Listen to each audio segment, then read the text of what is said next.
வாங்க, அனைவருக்கும் வணக்கம். நம்ம இன்றைக்கி திங்கக்கிழமை என்ன சமையல்னு பார்க்கலாமா?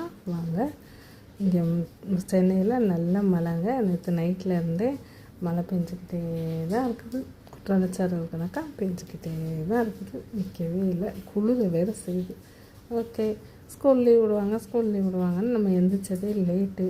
அதனால் சிம்பிளாக நம்ம லஞ்ச் கட்டி கொடுத்துடலாம் அப்படின்னு சொல்லிட்டு சாதம் வடித்தேன், ரசம் வச்சேன், அவரைக்காய் வச்சு, உருளைக்கிழங்கு வச்சு இன்றைக்கி லஞ்சு முடிச்சாச்சு. காலையில் இட்லி வச்சு வெங்காய சட்னி வச்சு சாப்பிட்டாச்சு. மதியத்துக்கு இந்த சாப்பாடு. பாப்பாவுக்கு ரசம் ஊற்றி உருளைக்கிழங்கு வச்சு கொடுத்தாச்சு. நம்மளும் மதியம் இதை சாப்பிட வேண்டியதுதான். மழை ஒரு பக்கம் பெஞ்சிக்கிட்டே இருக்குது. சரி, நீங்களாம் என்ன சாப்பிட்டீங்க சொல்லுங்கள். நம்ம சேனலுக்கு லைக் பண்ணுங்கள், கமெண்ட் பண்ணுங்கள். நீங்கள் என்ன சாப்பிட்டீங்கன்னு கமெண்டில் தெரியுங்க. இந்த ரசம், அவரைக்காய், உருளைக்கிழங்கு எத்தனை பேத்துக்கு பிடிக்கும்னு சொல்லுங்கள். ஓகேவா? நம்ம அடுத்த வீடியோவில் பார்க்கலாம். நாளைக்கு என்ன சமையல்னு நாளைக்கு பார்க்கலாம். ஓகே, ரொம்ப நன்றிங்க. அனைத்து உள்ளங்களுக்கும் உங்கள் நேரத்தை ஒதுக்கி எங்கள் வீடியோ பார்த்ததுக்கு மிக்க மிக்க நன்றி. ஓகே, வணக்கம்ங்க.